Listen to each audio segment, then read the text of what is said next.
Buenos días, Carla. Vamos a dar inicio a la clase. Por favor, enciende tu cámara.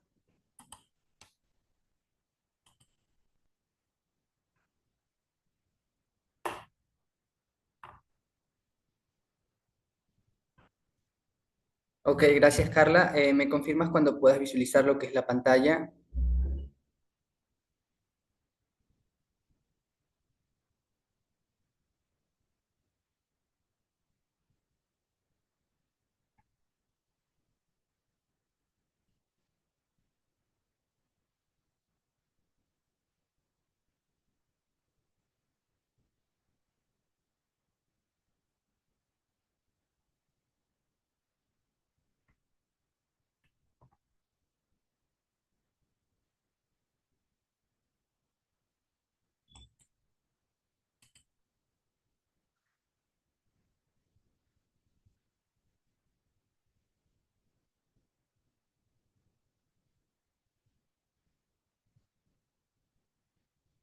Ok, Carla, ¿ya puedes visualizar la pantalla?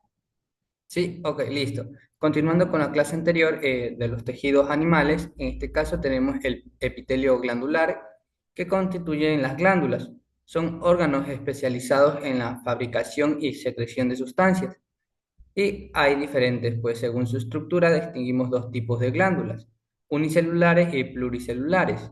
Las unicelulares, como las glándulas califormes, que se encuentran en la pared del intestino delgado y segregan una sustancia que denominamos mucosa o mucus, que facilita el tránsito a lo largo del intestino y lo protege de la acción de las enzimas digestivas.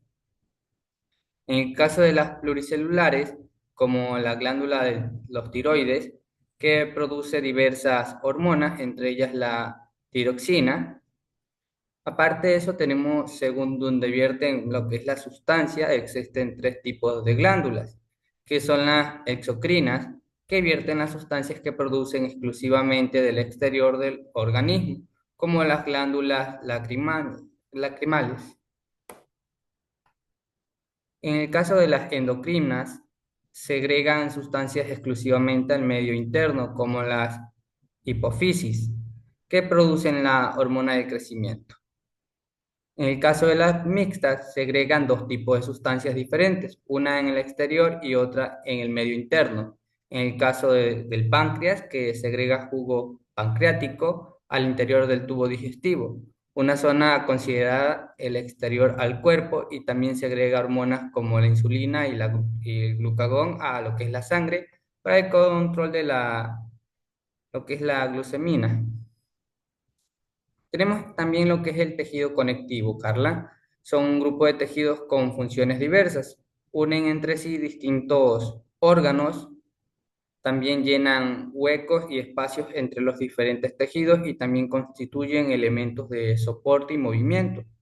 Los tejidos conjuntivo o adiposo son cartilaginoso y óseo. Son variedades del tejido conectivo. Todos se caracterizan por tener gran cantidad de sustancia intercelular y pocas células. Vamos a conocer lo que son los componentes del tejido conectivo básico. ¿Puedes leer la tabla, Carla?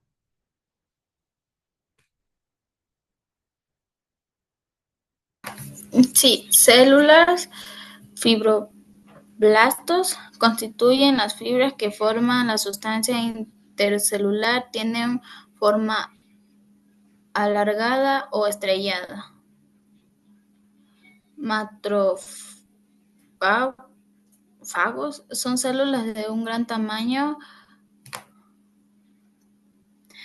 fotocitarias y la capacidad migratoria. Macrocitos, células redondeadas que contienen una gran cantidad de heparina y otras sustancias que intervienen en la coagulación de la sangre. Colágeno, fibras consistentes y estadísticas que forman de haces, si haces, las llaman fibras blancas o poción general gelatina. Elastina, proteína fibrosa que puede estirarse y recuperar su forma original, las llamamos fibras amarillas, no se disuelven con cocción. Repiculina tiene la misma composición de la anterior, pero se dispone con una red.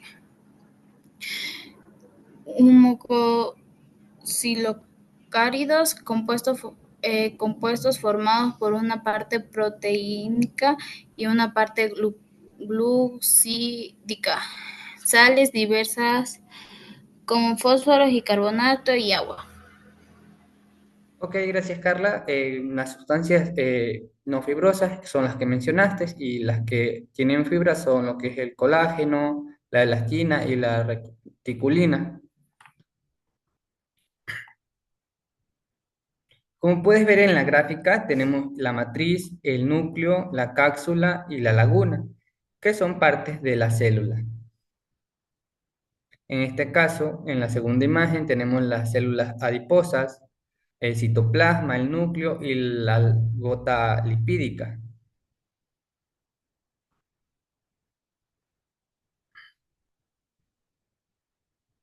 Como el texto nos indica, Carla, vamos a conocer las características de los principales tipos de tejidos conectivos. El primer tipo de tejido es el conjuntivo, que tiene la función de unir órganos y tejidos.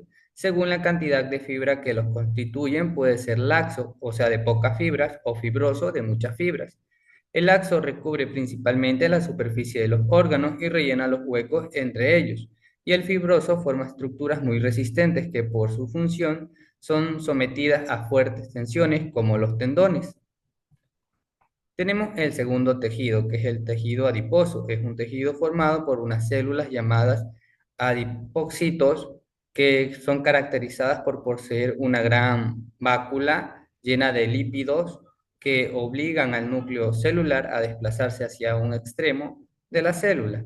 Este tejido constituye la principal reserva de energía de muchos organismos, aunque también lo encontramos realizado en una función protectora bajo la piel, alrededor de los riñones y el corazón.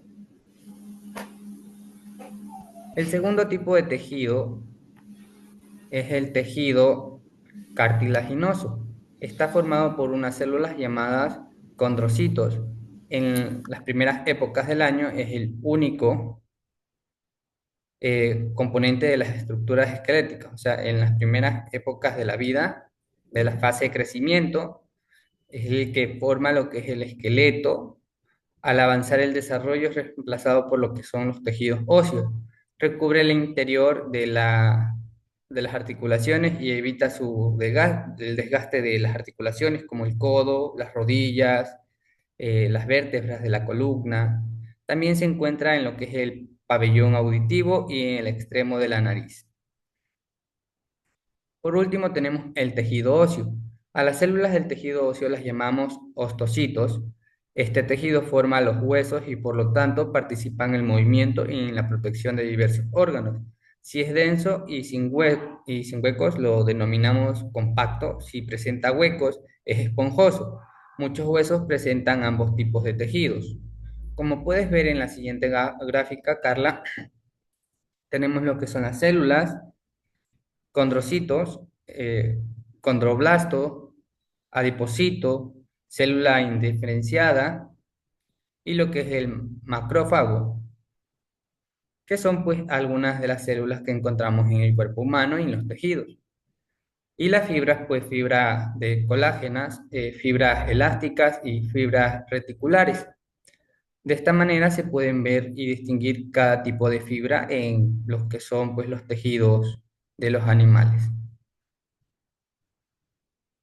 Ok, Carla, ¿tienes alguna pregunta con respecto a lo que hemos visto en el día de hoy? ¿No? Correcto. Solorza, ¿no tienes alguna pregunta con respecto a la clase?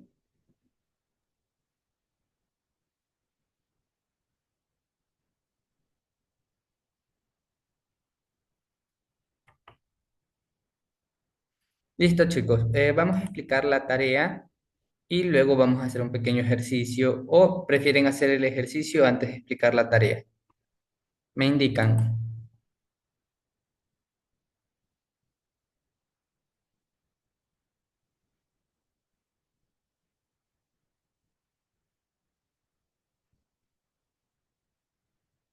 Ok, hagamos entonces el ejercicio antes de explicar la tarea. Carla, dime, ¿qué te acuerdas del epitelio glandular? ¿Qué es?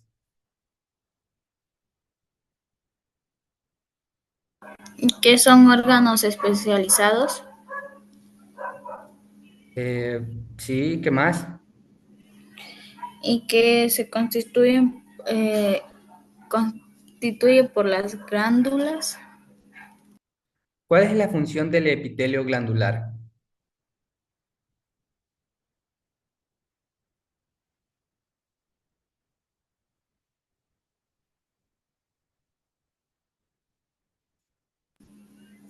Los órganos se especializan en la fabricación y la secreción de sustancias. ¿Correcto? ¿Cuáles pueden ser, de qué manera, mejor dicho, pueden ser lo que es el epitelio glandular o cómo los distinguimos a estos dos tipos de pues, glándulas? Unicelulares y pluricelulares. ¿Correcto?